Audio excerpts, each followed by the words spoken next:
हम ये तस्वीर जलाकर आपको बता देना चाहते हैं कि हम में अब भी वो आग बाकी है और आपसे किसी तरह का डर अब खत्म होता जा रहा है।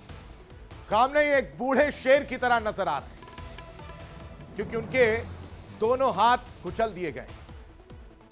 और इसी पर चर्चा करने के लिए तमाम मेहमान हमारे साथ कुछ ही देर बाद जुड़ेंगे, उनके साथ चर्चा करेंगे। और इसीलिए हम कह रहे हैं कि ट्रंप से आर पार के बीच खामनेई की जो ट्रंप को ललकार है वो भी देखने वाली और समझने वाली है। खामनेई ने ट्रंप की धमकी का जवाब धमकी से ही दिया। दर्शकों, रजा पहलवी ने उनकी भूमिका क्या है वो भी हम आपको बताते हैं। रजा पहलवी ने आंदोलन भड़काया और खामनेई ने इसको लेकर अपना क्रोध दिखाया है। रजा पहलवी ने कहा कि सबको अब सड़कों पर आने की जरूरत है और उसके बाद विरोध प्रदर्शन करने की जरूरत है इस शासन के खिलाफ। इसी पर चर्चा करने के लिए तमाम मेहमान हमारे साथ जुड़ चुके हैं। सबका परिचय आपसे करा देते हैं। हमारे साथ ग्रुप कैप्टन यूके देवनाथ हमारे साथ जुड़े, बहुत स्वागत है सर आपका। हमारे साथ मल्लिका पांडे जी विदेश मामलों के जानकार हैं, वो भी हमारे साथ जुड़े, बहुत बहुत स्वागत है मैम आपका। सबसे पहले ग्रुप कैप्टन यूके देवनाथ जी का रुख करना चाहूंगा।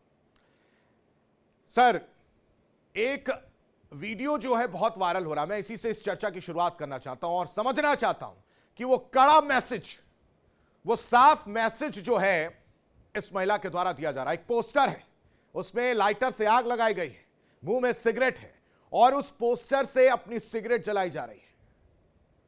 क्या मैसेज देने की कोशिश है? क्योंकि एक समय था जब हिजाब को लेकर जिस तरह से अत्याचार किया गया और उसके बाद एक ये जिसमें पोस्टर में खामनेई साहब नजर आ रहे हैं और आग लगा दी गई और उससे सिगरेट जलाई जा रही है। यूके देवनाथ जी। जी हाँ, हम इसे ईरान का जेनजी मोमेंट समझ सकते हैं। ईरान में 1979 में जब रेवोल्यूशन हुआ तो जाहिर बात है, रेवोल्यूशन के बाद जब आयतुल्लाह खोमेनी की सरकार आई, 10 साल वो रहे और अभी आयतुल्लाह खामेनी हैं, यह भी मजबूती से बैठे हुए हैं गद्दी पर। इन्होंने धार्मिक रूढ़िवादिता को काफी बढ़ावा दिया है। यानी ईरान को मुस्लिम धर्म के जो काफी सारे नियम हैं उनके अनुसार चलाया जाएगा। ईरान की जो महिलाएं थी उनको इससे विशेष आपत्ति है। ये समझना पड़ेगा कि 1979 के पहले जब ईरान में शाह ऑफ ईरान थे तो उस वक्त ईरान में महिलाओं को काफी आजादियां मिली हुई थी, क्योंकि तब ईरान में प्राय पश्चिमी सभ्यता के जो मापदंड हैं महिलाओं के लिए वह लागू होते थे। लेकिन 1979 के बाद ईरान में महिलाओं को सीमित कर दिया गया है, सीमित दायरे में रखने का प्रावधान किया गया है। बाहर निकलने पर बुर्का पहनना है, हिजाब पहना है। हिजाब जब पहनो तो इस तरह से पहनना है कि एक भी बाल ना नजर आए, तो पश्चिमी वेशभूषा को ना पहने। इससे महिलाओं में काफी आक्रोश था।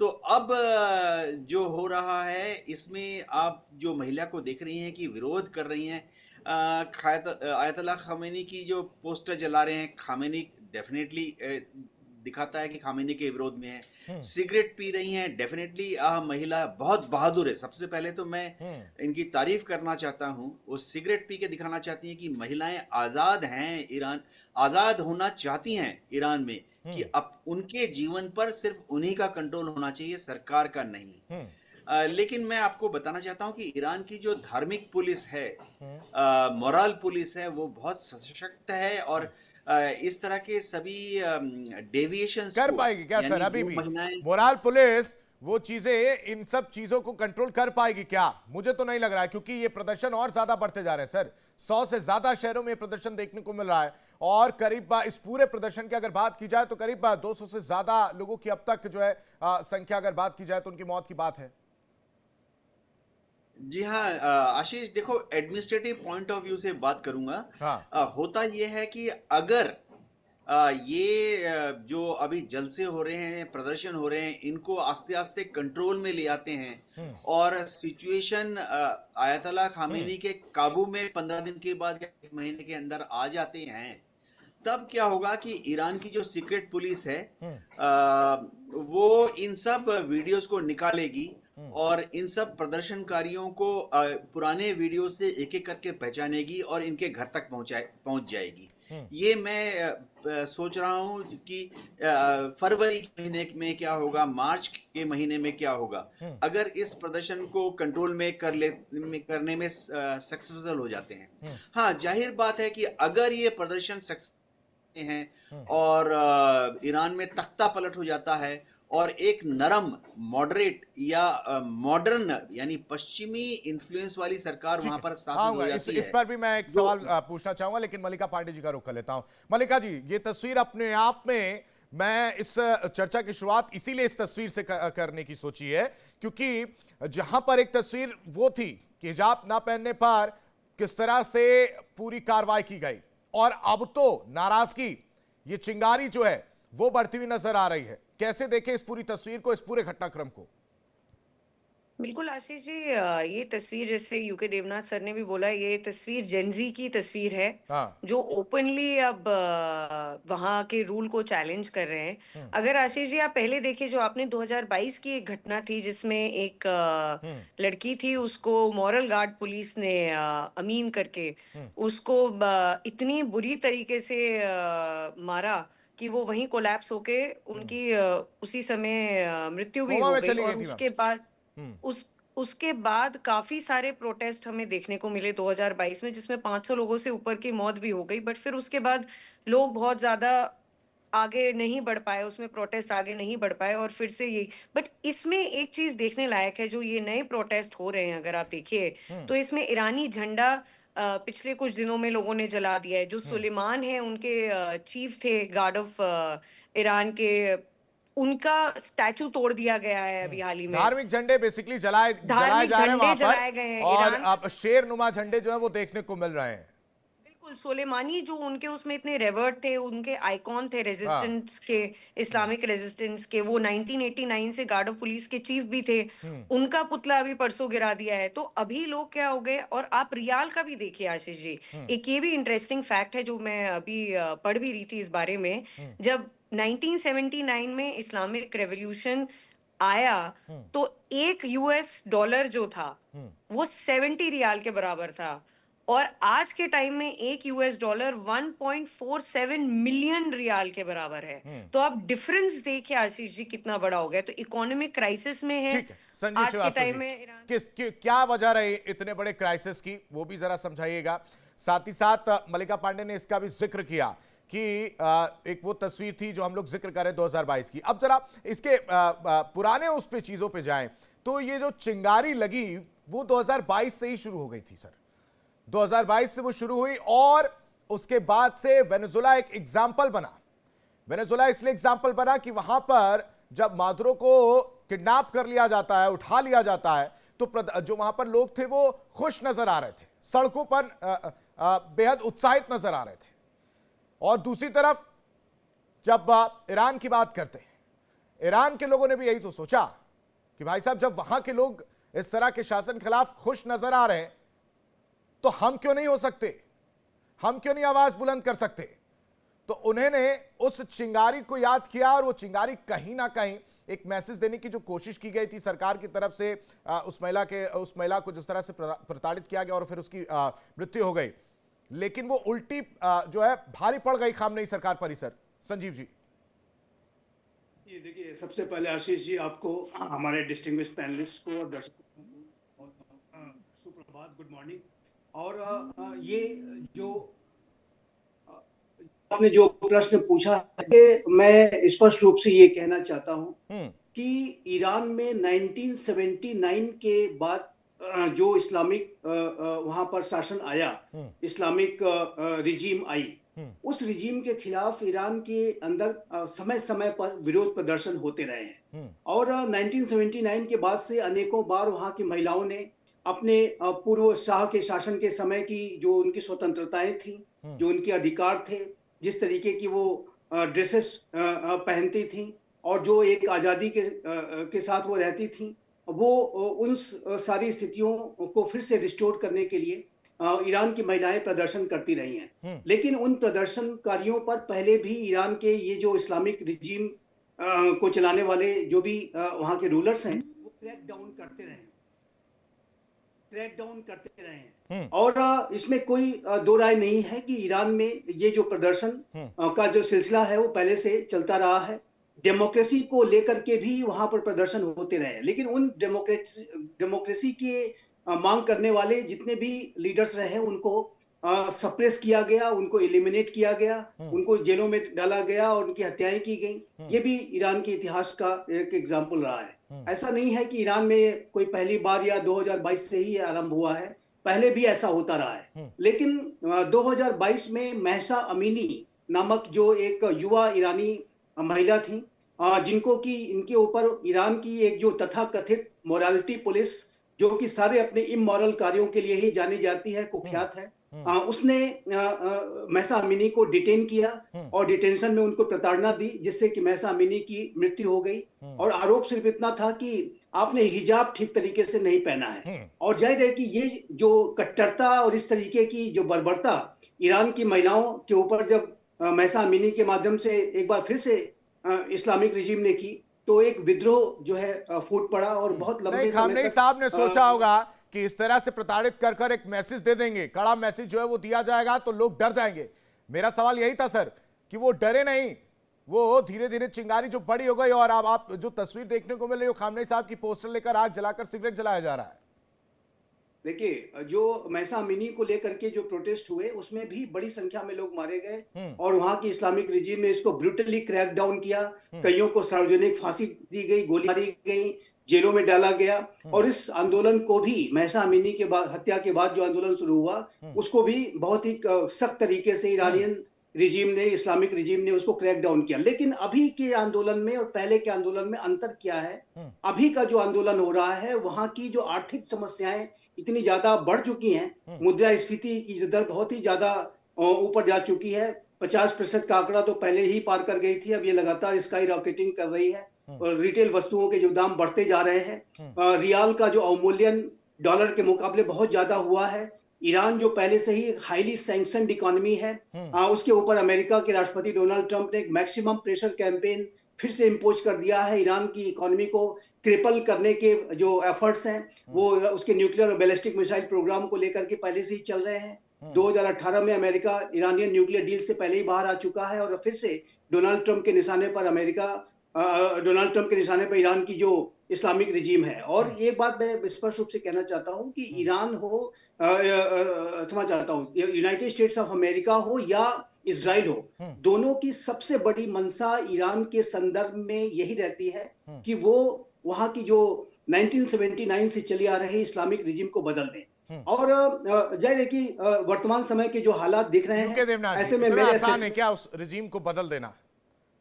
क्योंकि वेनेजुएला में जिस तरह से सैनिकों ने हाथ खड़े कर दिए, उसी तरह की उम्मीद जो अमेरिका यहां से भी लगाकर बैठा हुआ है और इजराइल भी पीछे नहीं है।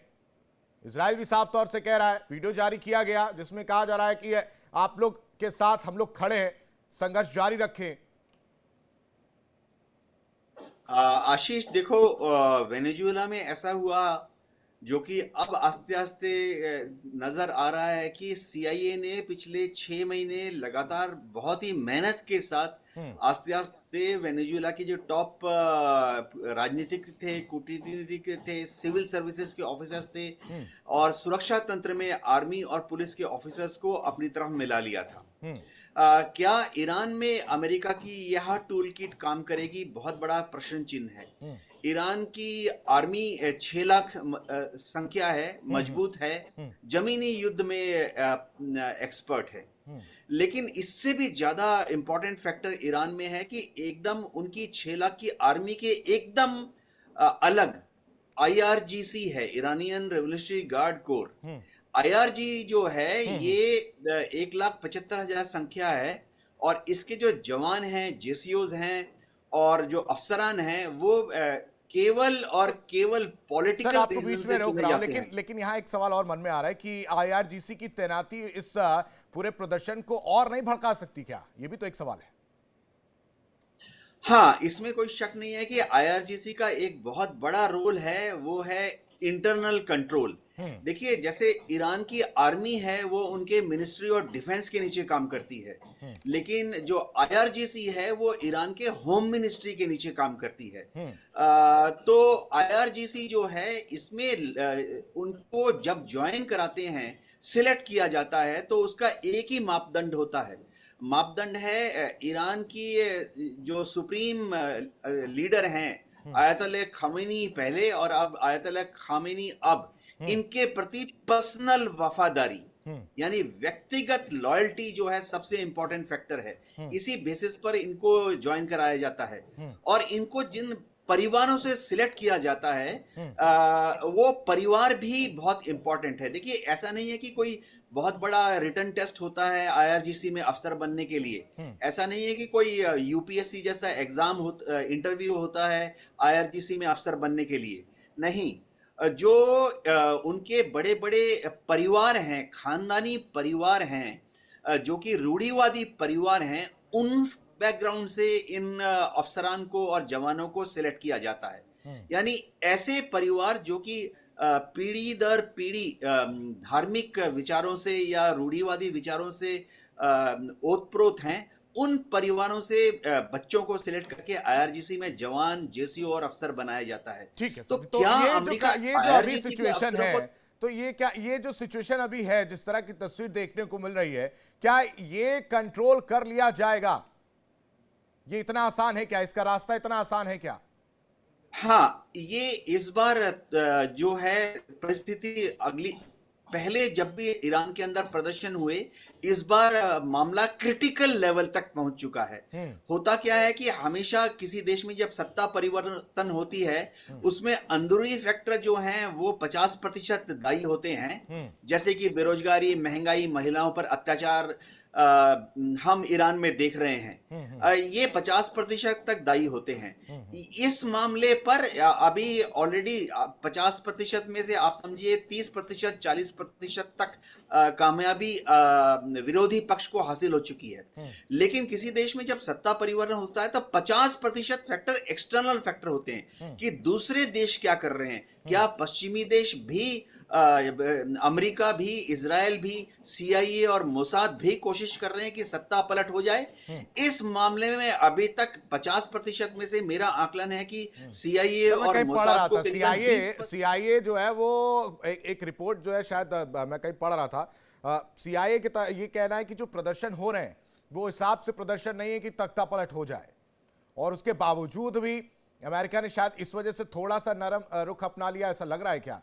क्योंकि एक तरफ तो धमकी दे ही रहे हैं, तो वो नरम रुख अपनाने की कोशिश की जा रही है या दबाव बढ़ाने की कोशिश की जा रही है, एक प्रेशर पॉलिटिक्स जिसे कहते हैं हम लोग, वो देखने को मिल रहा है। एक्सटर्नल फैक्टर है अमेरिका, इजराइल, सीआईए, मोसाद, ये 50% होना चाहिए देश की सत्ता परिवर्तन के लिए।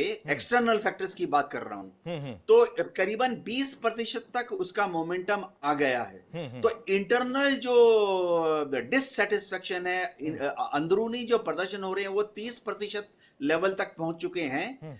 और जो सीआईए मोसाद फैक्टर है वो 20% तक पहुंच चुके हैं। यानी टोटल अभी तक अंदरूनी और बाहरी फैक्टर जो हैं 50% तक पहुंच चुके हैं। सत्ता परिवर्तन के लिए करीबन ये जजमेंट है कि इस को थोड़ा और बढ़ाना पड़ेगा। जो अंदरूनी प्रदर्शन है उनको 10% ज्यादा बढ़ाना पड़ेगा। इस बात से सहमत हैं आप कि थोड़ा और ये प्रदर्शन बढ़ेगा तो शायद तख्ता पलट जो है वो देखने को मिल जाए? इतना आसान है? बिल्कुल आशीष जी, इस बार आसान तो लग रहा है, जैसे स्थितियां बन रही हैं। पहले इवन दो ब्लैकआउट हो जाता था, अभी ईरानियन सरकार ने पूरा इंटरनेट ब्लैकआउट किया है, बट आप तब भी देखेंगे कि लोग आज भी सड़कों पर है ब्लैकआउट के बावजूद भी। जबकि आप पहले प्रोटेस्ट देखेंगे, जो इतने सारे प्रोटेस्ट 2022 में हुआ, उससे पहले 19 में हुआ, जब भी देखेंगे तो ब्लैकआउट के टाइम में आप कम्युनिकेट नहीं कर पाते थे। बट इस बार ईरानी पूरे जो लोग हैं वो सड़कों पर ही हैं, पूरा प्रोटेस्ट चल रहा है। और जैसे सर ने बोला, ये इकोनॉमिक एक पहले तो सोशल, जो मुझे लगता है जो प्रोटेस्ट को मैं समझी हूँ, पहले तो सोशल कॉज था, बट अब इकोनॉमिक कॉज भी हो गया, क्योंकि रियाल बहुत दर पर दर गिरते जा रहा है, सैंक्शंस लगते जा रहे हैं, और इस मामले ठीक में है, यूएस के ये फैक्टर्स मुझे लगता है हम लोग पिछले कई दिनों से इन सब चीजों को चर्चा कर रहे हैं, लेकिन थोड़ा और डेप्थ में जाते हैं मैम और इसको थोड़ा सा पर्दा क्लियर करने की कोशिश करते हैं कि ये तो एक फैक्टर सही हमें समझ में आ रहा है, लेकिन इसके पीछे की बैक स्टोरी क्या है, जरा उस पर भी आप बताइएगा। साथ ही साथ वो बैक स्टोरी तो है ही है ये, लेकिन खामनेई जो है, मुझे पुष्पा फिल्म का डायलॉग याद आ रहा है, वो झुकने को तैयार नहीं है। वो सीधे कह रहे हैं कि ईरान को नसीहत देने से पहले जो अमेरिका को अपने देश की समस्याओं पर ध्यान देना चाहिए, और वो भी तब जब इतना ज्यादा प्रदर्शन हो रहा है, इतने ज्यादा लोग मारे गए हैं, इतनी नाराजगी है।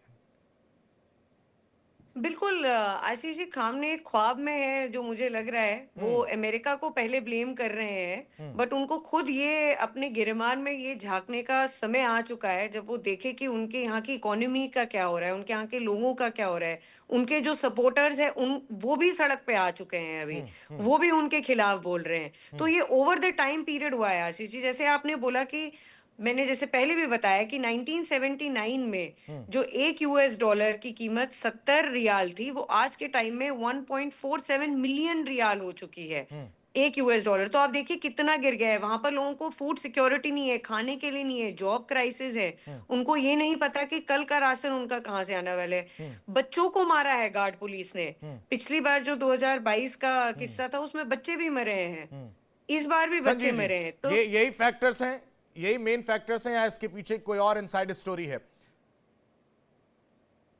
जी, क्या मुझसे और ये पूछ भारी रहे हैं सवाल? जी जी संजीव जी, इसके अलावा अमेरिका और इजराइल का इंटरेस्ट वो भी बढ़ता हुआ नजर आ रहा है, जरा उस पर भी जरूर आप बताइएगा कि किस तरह से अमेरिका और इजराइल जो है वो इतना ज्यादा इन्वॉल्व होता हुआ नजर आ रहा है।